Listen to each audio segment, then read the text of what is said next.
स्वागत है दोस्तों करियर यूआर साल्व में एसपीडी साइंस की सीरीज को आगे बढ़ाते हुए मॉडल से 201 से आगे डिस्कस करते हैं। तो पहला क्वेश्चन है, कोशिका झिल्ली किसकी बनी होती है दोस्तों? तो प्रोटीन एवं लिपिड की बनी होती है। कोशिका झिल्ली प्रोटीन एवं लिपिड की बनी होती है। अगला क्वेश्चन देखते हैं, बाल और नाखून को बढ़ाने के लिए कौन सा तत्व आवश्यक होता है दोस्तों? तो गंधक जो है वो आवश्यक तत्व होता है। सामान्य परिश्रम करने वाले व्यक्ति के शरीर में कितनी ऊर्जा चाहिए? तो 3500 कैलोरी ऊर्जा चाहिए। सामान्य परिश्रम करने वाले व्यक्ति के शरीर में कितनी ऊर्जा चाहिए दोस्तों? तो 3500 कैलोरी ऊर्जा चाहिए।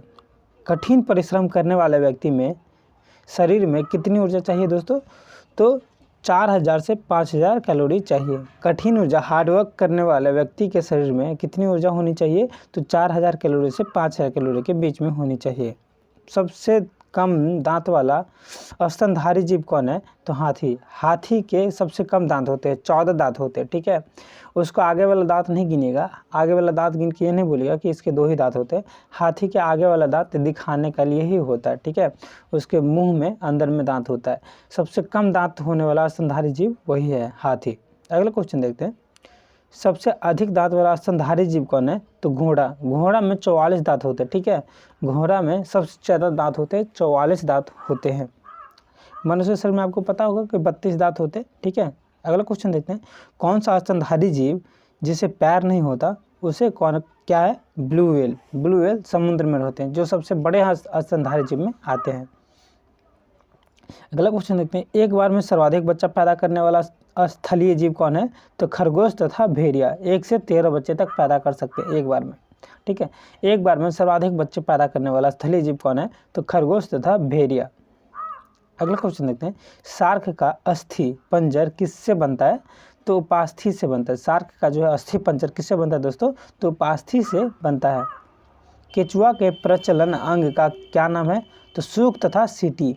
सूक या सीटी। केचुआ के प्रचलन अंग का क्या नाम है? सूक तथा सीटी। सूक या सीटी। हाइड्रीलिया कैसा पौधा होता है दोस्तों? तो जलोदभिद पौधे होते हैं। हाइड्रोलिया जो है, हाइड्रीलिया एक जलोदभिद पौधे होते हैं, जल में पाए जाने वाले पौधे होते हैं। जल की सतह पर उतलाने फ्लोट वाले जीवों को क्या कहते हैं दोस्तों? तो प्लैंकटन कहते हैं। प्लैंकटन कहते हैं। जल की सतह पर उतलाने फ्लोट करने वाले जीव को क्या कहते हैं? तो प्लैंकटन कहते हैं। मछली में पाए जाने वाले उस तत्व का नाम क्या है जो अवसाद से निपटने में लाभदायक सिद्ध होता है? तो ट्रिप्टोफोन नाम है। ट्रिप्टोफोन नाम है, ठीक है। मछली में पाए जाने वाले उस तत्व का क्या नाम है जो अवसाद से निपटने में लाभदायक सिद्ध होता है? तो ट्रिप्टोफेन नाम है। अगला क्वेश्चन देखते हैं, सुपर बग की खोज किसने की थी दोस्तों? तो डॉक्टर आनंद चक्रवर्ती, भारतीय मूल के अमेरिकी वैज्ञानिक थे ये। इसने सुपर बग की खोज की थी, ठीक है। सुपर बग की खोज, ये एक कंप्यूटर का वायरस है, ठीक है। इसकी खोज की थी। इसकी खोज जो है डॉक्टर आनंद चक्रवर्ती, भारतीय मूल के अमेरिकी वैज्ञानिक थे जिन्होंने की थी। कवक में क्या नहीं पाया जाता है दोस्तों? तो क्लोरोफिल नहीं पाया जाता है। कवक में क्लोरोफिल जो है वो नहीं पाया जाता है। अगला क्वेश्चन देखते हैं, पौधे का कौन सा भाग कीड़ों को आकर्षित करता है? तो दलपुंज। दलपुंज जो भाग है वो कीड़ों मकोड़ों को आकर्षित करता है, ठीक है। अगला क्वेश्चन देखते हैं, फूलों के किस भाग के दल का विकास होता है? तो अंडाशय। फूलों के किस भाग का दल का विकास होता है? अंडाशय। गाय को मिल्क फीवर किस चीज़ की कमी से होती है दोस्तों? तो कैल्शियम की कमी से होती है। मिल्क फीवर जो है कैल्शियम की कमी से होती है। गाय की मिल्क फीवर किस कमी से होती है? कैल्शियम की कमी से होती है। अगला क्वेश्चन देखते हैं मॉडल सेट 202 से, ठीक है। फूल वाले पौधे क्या कहलाते हैं दोस्तों? तो फेनरोगेम्स कहलाते हैं, ठीक है। फूल वाले पौधे क्या कहलाते हैं? तो फेनरोगेम्स कहलाते हैं। अगला क्वेश्चन देखते हैं, विशिष्ट प्रकार की कोशिका मिलकर क्या बनाती है? तो विशिष्ट प्रकार की कोशिका मिलकर क्या बनाती है? उत्तक बनाती है, ठीक है। उत्तक बनाती है। विशिष्ट प्रकार की कोशिका मिलकर उत्तक बनाती है। मांसपेशियों को हड्डियों से जोड़ने वाले संयोजी उत्तक को क्या कहते हैं? टेंडन कहते हैं। टेंडन कहते हैं। अगला क्वेश्चन देखते हैं, मानव शरीर को प्रतिदिन निकोटिनिक अम्ल, मानव शरीर को प्रतिदिन निकोटिनिक अम्ल की कितनी मात्रा आवश्यक होती है? तो 15।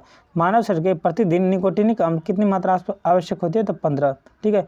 चूहों में क्रोमोसोम की संख्या कितनी होती है दोस्तों? 40 होती है। चूहों में क्रोमोसोम की संख्या कितनी होती है? 40 होती है। हमारे मानव शरीर में क्रोमोसोम की संख्या कितनी होती है? 46 होती है, 23 जोड़ी होते हैं। ठीक है। काली खांसी में कौन सा अंग प्रभावित होता है दोस्तों? तो श्वसन तंत्र प्रभावित होता है। काले खांसी में कौन सा अंग प्रभावित होता है? तो श्वसन तंत्र प्रभावित होता है। मनुष्य के रक्त में मलेरिया परजीवी का पता सर्वप्रथम किसने लगाया था? तो चार्ल्स लेवेरन ने लगाया था। मनुष्य के रक्त में मलेरिया परजीवी की पता सर्वप्रथम किसने लगाया था? तो चार्ल्स लेवेरन ने लगाया था। अगला क्वेश्चन देखते हैं।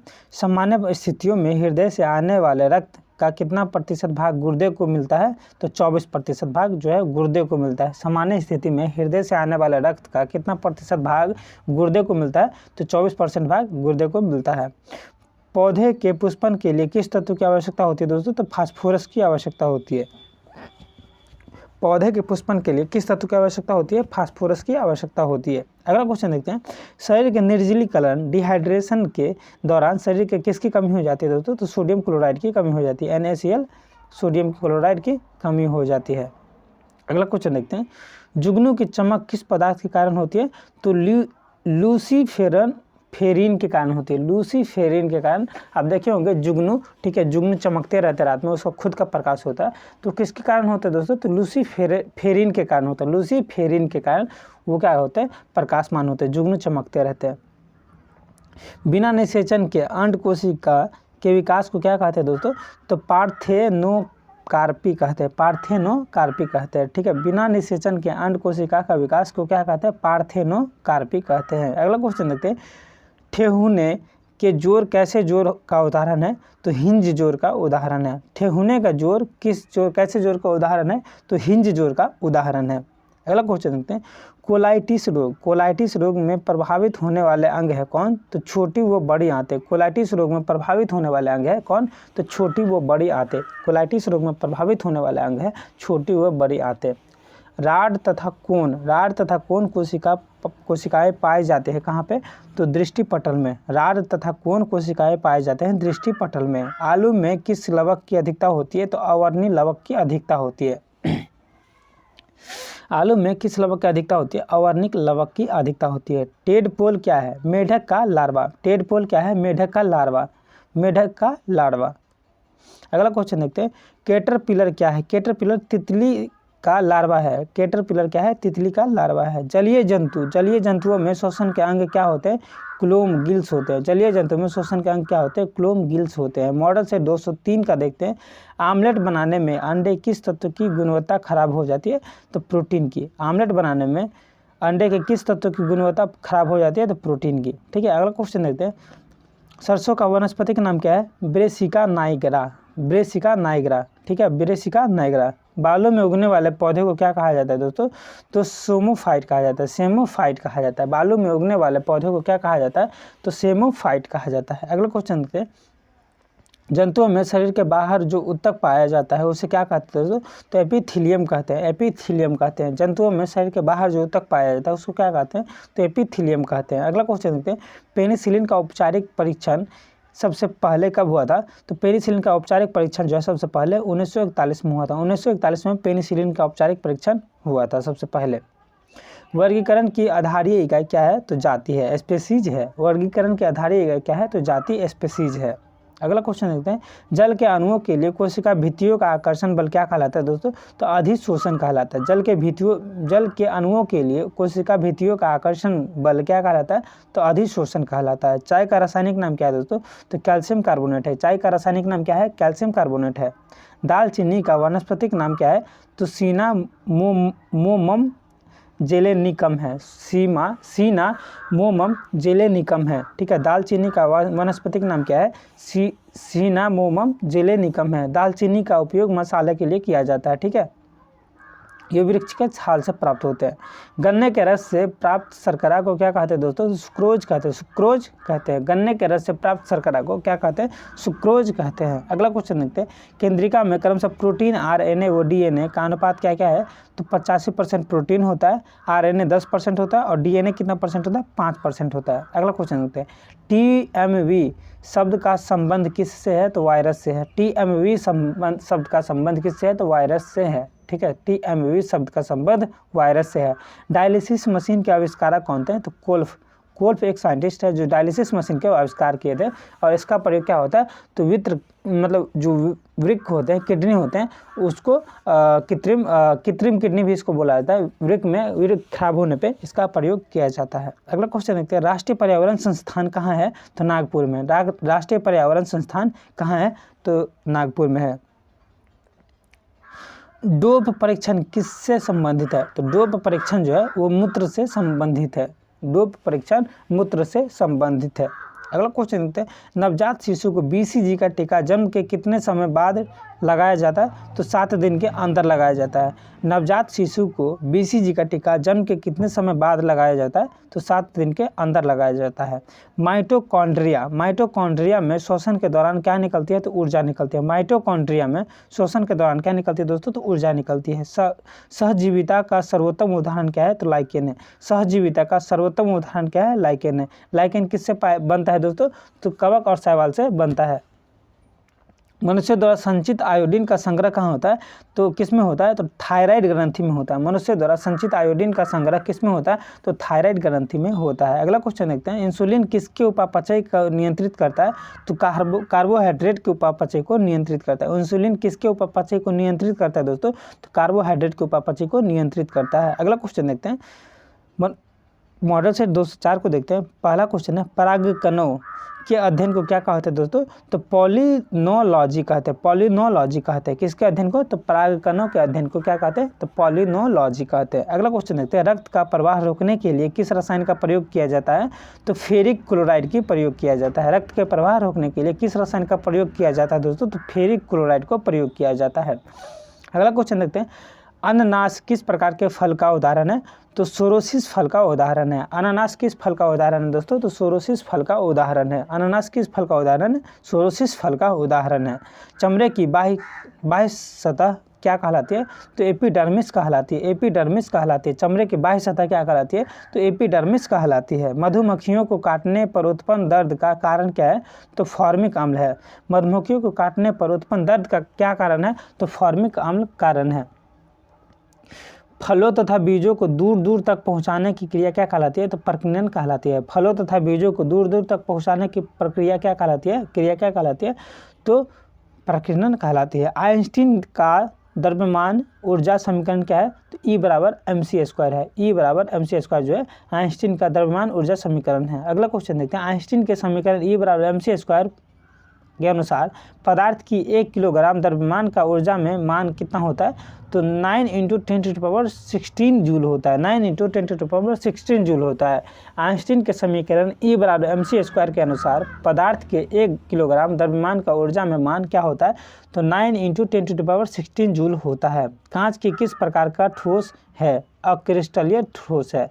कांच किस प्रकार का ठोस है? तो अक्रिस्टलीय ठोस है। अगला क्वेश्चन देखते हैं, सूक्ष्म जीवों का आकार मापा जाता है किसमें? तो माइक्रोन में मापा जाता है। सूक्ष्म जीवों का आकार जो है माइक्रोन में मापा जाता है। अगला क्वेश्चन देखते हैं, पृथ्वी के ऊपर की ओर और सीधे फेंके गए गेंद की गति का प्रकार है क्या?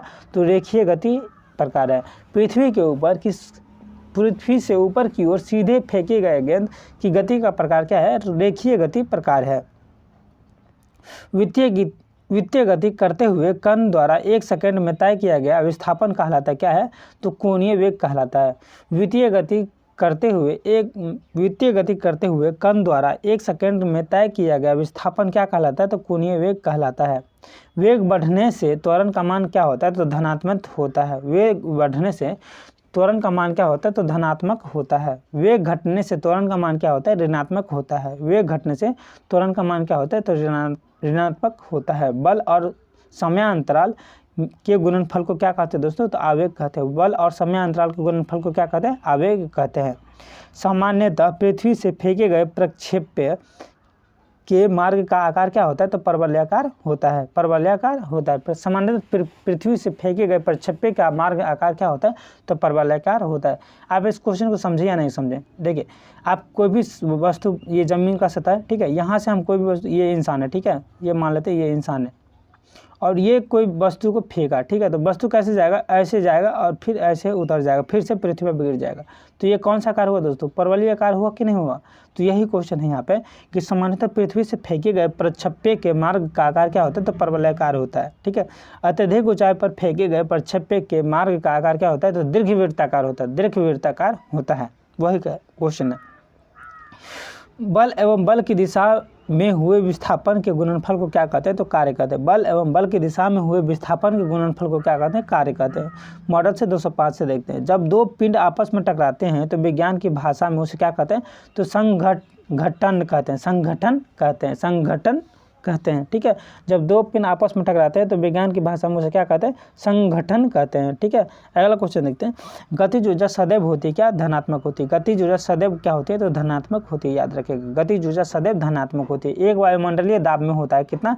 तो 1013 मिली बार होता है, 1013 मिली बार होता है। कितना? एक वायुमंडलीय दाब में कितने होते हैं? तो 1013 मिली बार होते हैं। अगला क्वेश्चन देखते हैं। एक बार में कितने पास्कल होते हैं? तो 10⁵ पास्कल होते हैं, 10⁵ पास्कल होते हैं। एक मिली बार में 10⁵ पास्कल होते हैं। अगला क्वेश्चन देखते हैं। एक मिली बार में कितने पास्कल के बराबर होता है? एक मिली बार में कितने पास्कल होते हैं? 10⁵ पास्कल। एक मिली बार कितने पास्कल के बराबर होता है? तो 10⁵2 पास्कल के बराबर, ठीक है। 10 स्क्वायर पास्कल के बराबर होता है, यानी कि 10⁵2, यानी कि 10⁻2 पास्कल के बराबर होता है क्या? तो एक मिली बार कितने पास्कल के होते हैं? तो 10⁻2 पास्कल के होते हैं। किस बल के कारण द्रव में डूबी हुई कोई वस्तु हल्की प्रतीत होती है? किस बल के कारण द्रव में डूबी हुई कोई वस्तु हल्की प्रतीत होती है? तो उत्प्लावन बल के कारण, उत्प्लावन बल के कारण, ठीक है, याद रखिएगा। उत्प्लावन बल के कारण क्या होता है? कोई भी वस्तु द्रव में डूबी हुई हल्की प्रतीत होती है। दो सतहों के मध्य सापेक्ष गति प्रारंभ होने से पूर्ण उत्पन्न घर्षण बल को कहते हैं क्या है? तो अस्थितिज बल कहते हैं, अस्थैतिक बल कहते हैं। दो सतहों के मध्य सापेक्ष गति प्रारंभ होने से पूर्ण उत्पन्न घर्षण बल को क्या कहते हैं? तो अस्थैतिक बल कहते हैं। विशिष्ट ऊष्मा का मात्रा क्या होता है दोस्तों? तो कैलोरी प्रति ग्राम डिग्री सेल्सियस होता है। विशिष्ट ऊष्मा का मात्रा क्या होता है? तो कैलोरी प्रति ग्राम डिग्री सेल्सियस होता है। यदि जल पर दाब कम कर दिया जाए तो वह कितने ताप पर उबलेगा? ठीक है, 100 डिग्री सेल्सियस ताप पर, 100 डिग्री सेल्सियस के से कम ताप पर उबलेगा। यदि जल के दाब को कम कर दिया जाए तो वो कितने डिग्री ताप पर उबलेगा दोस्तों? तो 100 डिग्री सेल्सियस से कम ताप पर उबलेगा। CGS पद्धति में गुप्त ऊष्मा का मात्रक क्या है दोस्तों? तो कैलोरी प्रति ग्राम है। CGS पद्धति में गुप्त ऊष्मा का क्या मात्रक है? तो कैलोरी प्रति ग्राम मात्रक है। SI और MKS पद्धति में गुप्त ऊष्मा का मात्रक क्या है दोस्तों? तो जूल प्रति किलोग्राम है, ठीक है। SI और MKS पद्धति में गुप्त ऊष्मा का क्या मात्रक है दोस्तों? तो जूल प्रति किलोग्राम है। अगला क्वेश्चन देखते हैं। भाप की गुप्त ऊष्मा होती है, कितना होती है दोस्तों? तो 536 कैलोरी प्रति किलोग्राम है, ठीक है। भाप की गुप्त ऊष्मा होती है कितना? तो 536 कैलोरी प्रति किलोग्राम। पेट्रोल इंजन किस प्रकार के इंजन होते हैं? तो अंतः दहन इंजन होते हैं, अंतः दहन इंजन होते हैं। पेट्रोल इंजन किस प्रकार के इंजन होते हैं? अंतः दहन इंजन होते हैं। अगला क्वेश्चन देखते हैं। किस थर्मस में रखी चाय को हिलाने से किस प्रकार के प्रक्रम होता है?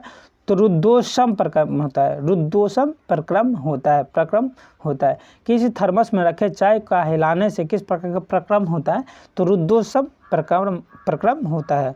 ऊष्मारोधी पदार्थों की ऊष्मा चालकता कितनी होती है? तो 0 होती है। ऊष्मारोधी पदार्थों की ऊष्मा चालकता कितनी होती है? तो 0 होती है। लाल रंग के कांच को गर्म करने पर वह किस रंग का दिखाई देता है? तो हरे रंग का दिखाई देता है। लाल रंग के कांच को यदि आप गर्म करते हैं तो वो किस रंग का हो जाएगा दोस्तों? हरे रंग का दिखाई देगा। हरे रंग के कांच को गर्म करने पर वह किस रंग का दिखाई देता है? तो लाल रंग का दिखाई देता है, ठीक है, उल्टा हो जाता है। लाल रंग को गर्म करेंगे कांच को तो हरा रंग दिखाई देगा, हरा रंग कांच को गर्म करेंगे तो लाल रंग दिखाई देगा, ठीक है। अगला क्वेश्चन देखते हैं। सेल्सियस पैमाने पर हिमांक कितना होता है? तो 0 डिग्री सेल्सियस होता है। सेल्सियस पैमाने पर हिमांक कितना होगा? तो 0 डिग्री सेल्सियस होगा। अगला क्वेश्चन देखते हैं। सेल्सियस पैमाने पर भाप बिंदु कितना होता है? तो 100 डिग्री सेल्सियस होता है। सेल्सियस पैमाने पर भाप बिंदु कितना होता है? तो 100 डिग्री सेल्सियस होता है। अगला क्वेश्चन देखते हैं। सूक्ष्म धुलाई या ड्राई क्लीनर में उपयोग किया जाता है क्या? तो बेंजीन व पेट्रोल का उपयोग किया जाता है। शुष्क धुलाई या ड्राई क्लीनर क्लीनिंग में उपयोग किया जाता है तो बेंजीन व पेट्रोल का उपयोग किया जाता है। अगला क्वेश्चन देखते हैं 206 से, धुआं का उदाहरण क्या है? तो ठोस का गैस में विलयन, ठोस का गैस में विलयन क्या है? तो धुआं का उदाहरण है। अगला क्वेश्चन देखते हैं, बादल का कोहरा है क्या? तो कोलाइडी विलयन बादल का कोहरा है, कोलाइडी विलयन बादल का कोहरा है, कोलाइडी विलयन बादल का कोहरा है। बाह्यतम कक्षा के इलेक्ट्रॉनों को कहते हैं क्या? तो संयोजी इलेक्ट्रॉन कहते हैं। बाह्यतम कक्षा में के इलेक्ट्रॉनों को क्या कहते हैं? संयोजी इलेक्ट्रॉन कहते हैं। भीतरी कक्षाओं के इलेक्ट्रॉन को क्या कहते हैं? तो कोर इलेक्ट्रॉन कहते हैं। भीतरी कक्षाओं के इलेक्ट्रॉनों को क्या कहते हैं? कोर इलेक्ट्रॉन कहते हैं। ऐसे इलेक्ट्रॉन जो रासायनिक अभिक्रिया में भाग लेते हैं कहलाते हैं क्या है? तो संयोजी इलेक्ट्रॉन कहलाते हैं, संयोजी इलेक्ट्रॉन कहलाते हैं। ठीक है, सहसंयोजक बंध प्राप्त होते हैं इलेक्ट्रॉन के साझे द्वारा। सॉरी दोस्तों,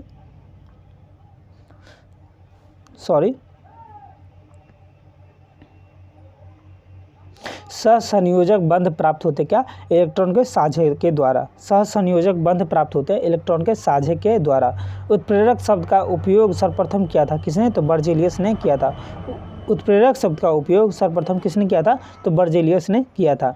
धातुओं को साफ करने में किस अम्ल का प्रयोग होता है? तो साइट्रिक अम्ल का प्रयोग होता है। धातुओं को साफ करने में किस अम्ल का प्रयोग होगा दोस्तों? तो साइट्रिक अम्ल का प्रयोग होगा। ठीक है, अगला क्वेश्चन देखते हैं, अम्ल और क्षार के बीच परस्पर क्रिया बनते हैं क्या कहलाते हैं?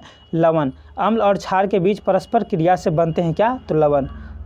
लवक होते हैं। ठीक है, लवक होते क्या? आयनिक यौगिक। लवक क्या होते हैं दोस्तों? लवण क्या होते हैं? आयनिक यौगिक होते हैं। ठीक है, अगला क्वेश्चन देखते हैं, रेडियोधर्मी गुण है। ठीक है, रेडियोधर्मी गुण है किसके? तो परमाणु नाभिक के गुण है। रेडियोधर्मी गुण है परमाणु नाभिक के गुण है। अगला क्वेश्चन देखते हैं, रेडियोधर्मी तत्वों के नाभिक होते क्या?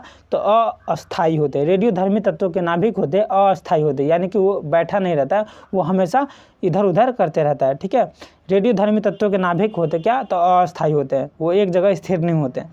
गामा किरणें का वेग क्या होता है? तो प्रकाश के वेग के समान होता है। प्रकाश का वेग जितना है उतना गामा किरण का वेग है, यानी कि गामा किरण का वेग सबसे तीव्र होता है। ठीक है, अगला क्वेश्चन देखते हैं, अल्फा कणों का वेग क्या होता है? तो प्रकाश के वेग का 1/10 भाग होता है। ठीक है, जितना प्रकाश का वेग है उससे 1/10 ही होगा किसका? तो अल्फा कणों का वेग होगा।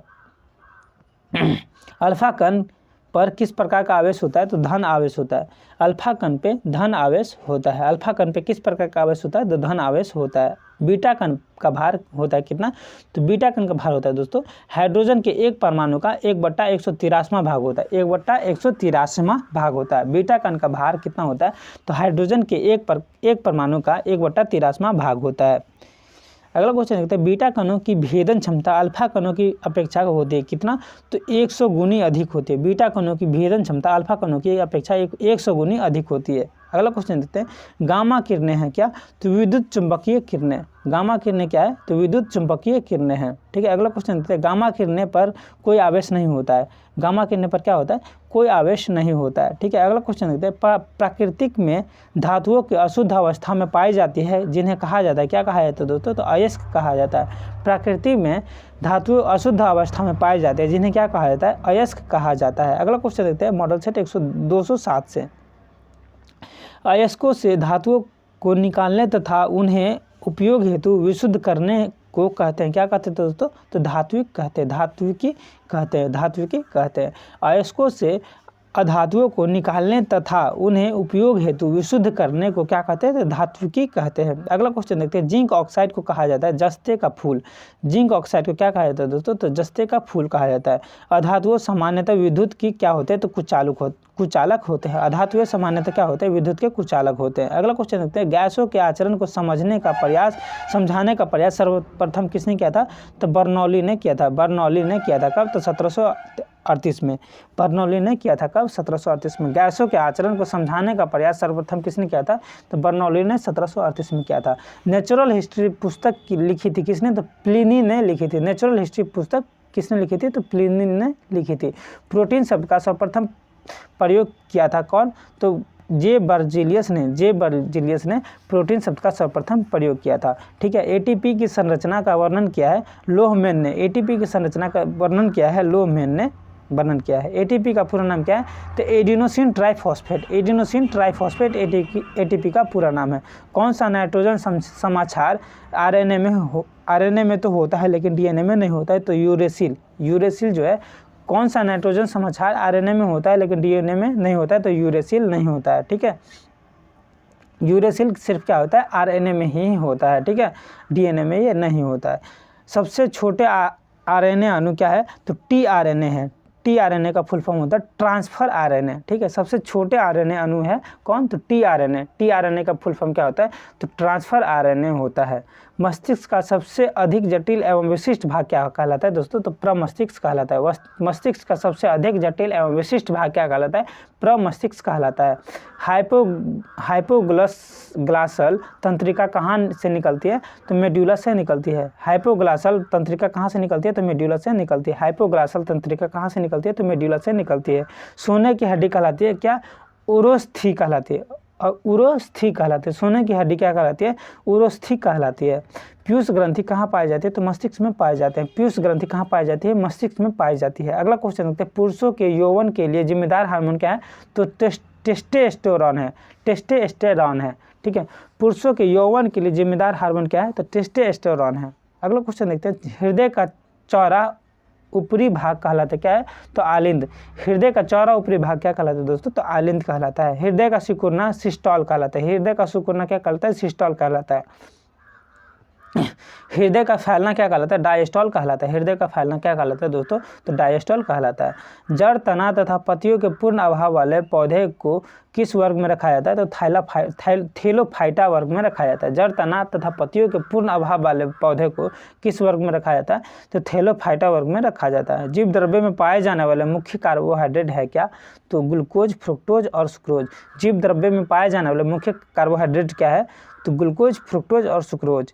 एटीपी का निर्माण होता है कहाँ? तो माइटोकॉन्ड्रिया में। एटीपी का निर्माण होता है माइटोकॉन्ड्रिया में। अगला क्वेश्चन देखते हैं, कोशिका के ट्रैफिक पुलिस कहा जाता है। कोशिका का ट्रैफिक पुलिस किसको कहा जाता है दोस्तों? तो गोल्जी काय को कहा जाता है। कोशिका के ट्रैफिक पुलिस गोल्जी काय को कहा जाता है। अगला क्वेश्चन देखते हैं, मॉडल सेट 208 से, ठीक है। पौधे में पाए जाने वाले श्वेत पीले या भूरे रंग का पदार्थ कहलाता है क्या है? तो लैक्टेस कहलाता है। पौधे में पाए जाने वाला श्वेत पीले या भूरे रंग का प्रकाश क्या कहलाता है? तो लैक्टेस कहलाता है। अगला क्वेश्चन देखते हैं, गुणसूत्र का नाम देने वाला वैज्ञानिक क्या था? कौन थे? तो वाल्डेयर जो थे गुणसूत्र का नाम दिए थे, ठीक है। गुणसूत्र कहाँ पाया जाता है दोस्तों? तो कोशिका में पाया जाता है, ठीक है। कोशिका में गुणसूत्र पाया जाता है और गुणसूत्र का नाम देने वाला वैज्ञानिक का नाम वाल्डेयर था। डीएनए तथा आरएनए के संश्लेषण की क्रिया क्या कहलाते हैं? अनुलेखन कहलाते हैं। डीएनए तथा आरएनए के संश्लेषण की क्रिया क्या कहलाती है? तो अनुलेखन कहलाती है। मूंगफली में तेल का संग्रहण कहाँ होता है? तो बीज पत्रों में होता है। मूंगफली में तेल का संग्रहण कहाँ होता है? तो बीज पत्रों में होता है। अगला क्वेश्चन देखते हैं, रोबोलिफिया को किस नाम से जाना जाता है? तो सर्पगंधा के नाम से जाना जाता है। रोबोलिफिया को किस नाम से जाना जाता है? तो सर्पगंधा के नाम से जाना जाता है। बर्फ पर पाए जाने वाले शैवाल क्या कहलाते हैं? तो क्रिप्टोफाइट्स कहलाते हैं। बर्फ पर पाए जाने वाले शैवाल क्या कहलाते हैं? क्रिप्टोफाइट्स कहलाते हैं, ठीक है। शैवालों को साधारण भाषा में कहा जाता है क्या? तो काय कहा जाता है। शैवालों को साधारण भाषा में काय कहा जाता है, ठीक है। अगला क्वेश्चन देखिए, शैवालों में भोजन संचित रहता है मड के रूप में। शैवालों में भोजन संचित रहता है किसके रूप में? तो मड के रूप में। छाया में उगने वाले पौधे को क्या कहते हैं? तो सीओफाइट्स कहते हैं। सीओफाइट्स कहते हैं। छाया में उगने वाले पौधे को सीओफाइट्स कहते हैं। अगला क्वेश्चन देखते हैं, बासी मक्खन की दुर्गंध क्या होती है? बासी मक्खन की दुर्गंध का क्या कारण है दोस्तों? तो ब्यूटेरिक एसिड के कारण है। बासी मक्खन में दुर्गंध पैदा हो जाता है। वो क्यों पैदा हो जाता है? तो ब्यूटेरिक एसिड के कारण पैदा हो जाता है। सोडियम बाइकार्बोनेट का साधारण नाम क्या है? तो बेकिंग सोडा नाम है। बेकिंग सोडा नाम है। बेकिंग सोडा पकाने मतलब खाने वाला सोडा को बेकिंग सोडा कहते हैं। सोडियम बाइकार्बोनेट का साधारण नाम है ये। गर्भाशय शिशु के विकास की जानकारी हेतु किसका प्रयोग होता है दोस्तों? किसका प्रयोग किया जाता है? तो अल्ट्रासाउंड का प्रयोग किया जाता है। ये क्वेश्चन आपको पता होगा कि गर्भाशय में शिशु के विकास की जानकारी हेतु किसका प्रयोग किया जाता है? तो अल्ट्रासाउंड का प्रयोग किया जाता है। तरल पदार्थ का घनत्व गर्म करने पर कम हो जाता है, ठीक है। तरल पदार्थ का घनत्व जो है गर्म करने पर कम हो जाता है। ब्लीचिंग पाउडर का आणविक सूत्र क्या है? तो CaOCl/Cl।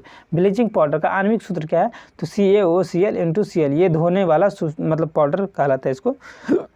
पोलियो किसके कारण से होता है? तो वायरस के कारण से होता है। पोलियो बच्चे में अधिकतर होता है, ठीक है। पोलियो किसके कारण से होते हैं? तो वायरस के कारण से होते हैं, विषाणु के कारण से होते हैं। बिच्छू का विष कहाँ होता है दोस्तों? तो डंक में होता है। यदि बिच्छू डंक मार दे तो वो उससे क्या होता है? विष उत्पन्न होता है और विष मतलब किसी के शरीर में पहुँच जाता है। बिच्छू का विष कहाँ होता है? तो डंक में होते हैं, उसके डंक में होते हैं। सागरीय खरपतवार किसका महत्वपूर्ण उदाहरण है? तो आयोडीन का महत्वपूर्ण उदाहरण है। सागरीय खरपतवार जो है आयोडीन का महत्वपूर्ण उदाहरण है। कौन सा दिए के अधिकतम दर्शनीयता देता है? तो पीला भाग। दिए का अधिकतम दर्शनीयता क्या देता है? तो पीला भाग देता है। क्लोरोफॉर्म बनाने के लिए क्या उपयोग में लाया जाता है दोस्तों? तो क्लोरोफॉर्म बनाने के लिए इथेनॉल का उपयोग में लाया जाता है। ठीक है, क्लोरोफॉर्म बनाने के लिए इथेनॉल का उपयोग में लाया जाता है। पारिस्थितिकी तंत्र में नाइट्रोजन का परिसंचारण किसके द्वारा किया जाता है? तो जीवाणुओं के द्वारा किया जाता है। पारिस्थितिकी तंत्र में नाइट्रोजन का परिसंचारण किसके द्वारा किया जाता है? तो डीएनए के द्वारा किया जाता है। मॉडल सेट 209 को देखते हैं। जंगरोधी इस्पात, स्टेनलेस स्टील के निर्माण में इस्पात का मिश्रात्वन किससे होता है? तो क्रोमियम और निकेल से होता है। ठीक है, अगला क्वेश्चन देखते हैं, एक बार फिर से देख लेते हैं। जंगरोधी इस्पात के स्टेनलेस स्टील के निर्माण में इस्पात का मिश्रात्वन किससे होता है? तो क्रोमियम और निकेल से होता है। अभिसारी लेंस की फोकस दूरी होती है जिन्हें अभिसारी लेंस की फोकस दूरी क्या होती है? चिन्ह में धनात्मक होती है। अभिसारी लेंस की फोकस दूरी क्या होती है? चिन्ह में धनात्मक होती है। मानव शरीर का सर्वाधिक कोलेस्ट्रॉल बनाने वाला स्थान क्या है? तो यकृत। मानव शरीर का सर्वाधिक कोलेस्ट्रॉल बनाने वाला स्थान क्या है? तो यकृत है। अगला क्वेश्चन देखते हैं, ईईजी तकनीक किसकी क्रिया के अभिलेखन में प्रयुक्त होता है? तो मस्तिष्क की क्रिया में अभिलेखन में प्रयुक्त होता है। ईईजी तकनीकी किसकी क्रिया के अभिलेखन में प्रयुक्त होता है? तो मस्तिष्क के क्रिया के अभिलेखन में प्रयुक्त होता है। अगला क्वेश्चन देखते हैं, लौह अयस्क को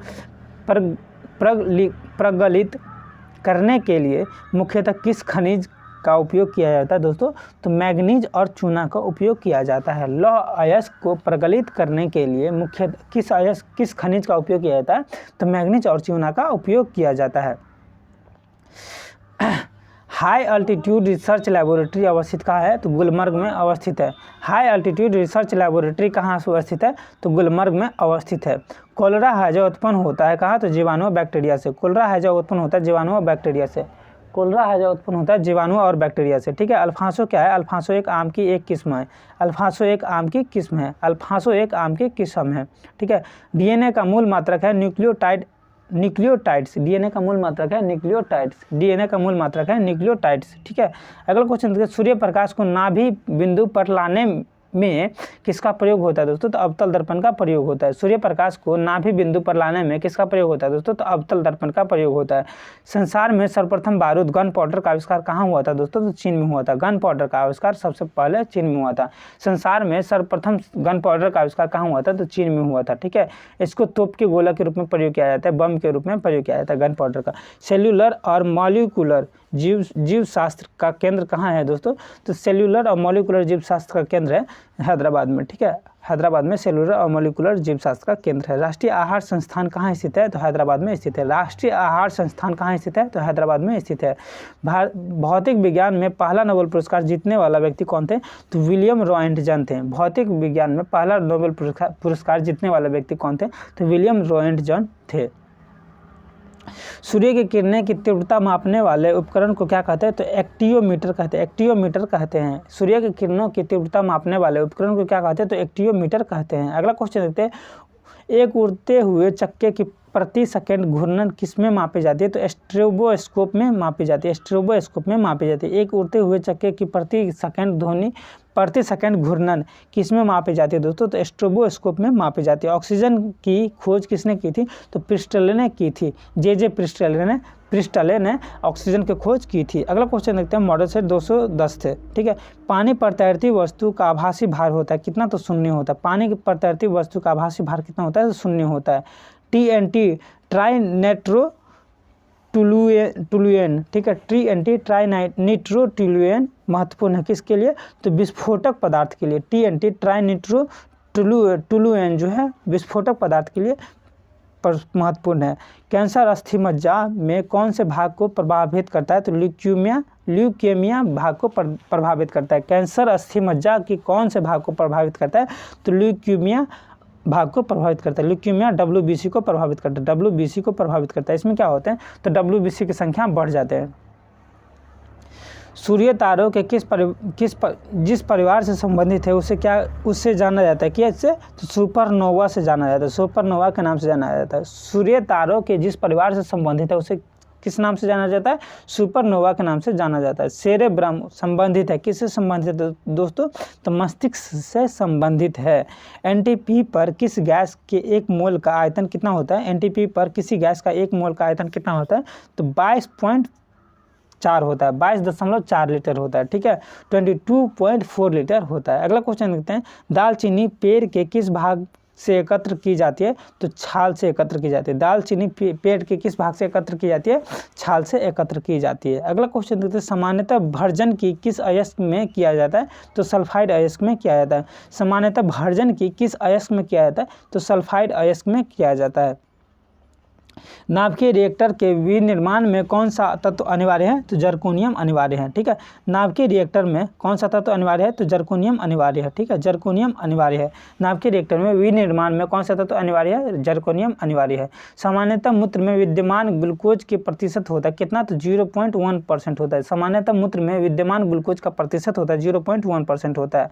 ग्रसिका एक नली है जो और क्या कहलाती है? आहार नली कहलाती है। ग्रसिका एक नली है जो क्या कहलाती है? आहार नली कहलाती है। अगला क्वेश्चन देखिए, जीन का आकार कैसा होता है दोस्तों? सर्पिलाकार होता है। जीन का आकार कैसा होता है? सर्पिलाकार होता है। जीन का आकार कैसा होता है? सर्पिलाकार होता है। इस तरह से जीन होते हैं, ठीक है। इसके मुंह पर मतलब मुंह जो होते हैं इसका वैसे मतलब मोटा होता है, ठीक है, पीछे क्या होता है? पतला होता है। इस तरह से जीन होते हैं, आपको देखे होंगे आप। जल में सबसे कम घुलनशील गैस है क्या? तो N2। जल में सबसे कम घुलनशील गैस क्या है? N2 है, N2 है। अमोनियम क्लोराइड के जलीय विलयन की प्रकृति होगी कैसी? तो अम्लीय होगी। अमोनियम क्लोराइड के जलीय विलयन की प्रकृति कैसी होगी? अम्लीय होगी। अगला क्वेश्चन देखते हैं, तापमान और दाब का समान स्थितियों के अंतर्गत सभी गैसें के समान आयतन में अणुओं की समान संख्या रहती है। यह नियम कहा जाता है, क्या कहा जाता है? तो एवोगाड्रो नियम कहा जाता है, ठीक है, ये एवोगाड्रो नियम कहा जाता है। तापमान और दाब की समान स्थितियों के अंतर्गत सभी गैसें समान आयतन में अणुओं की समान संख्या रहती है। यह नियम क्या कहा जाता है? एवोगाड्रो नियम कहलाता है। एथिल एल्कोहल का समावयवी एथिल एल्कोहल का समावयवी है, क्या है? तो डाइमिथिल ईथर है, डाइमिथिल ईथर है। डॉक्टर अरविंद खुराना को किसके लिए नोबेल पुरस्कार प्राप्त हुआ था? तो जेनेटिक कोड के लेख पढ़ने के लिए, ठीक है। डॉक्टर अरविंद खुराना को किसके लिए नोबेल पुरस्कार प्राप्त हुआ था? जेनेटिक कोड को लेख को पढ़ने के लिए प्राप्त हुआ था, क्या? तो नोबेल पुरस्कार प्राप्त हुआ था।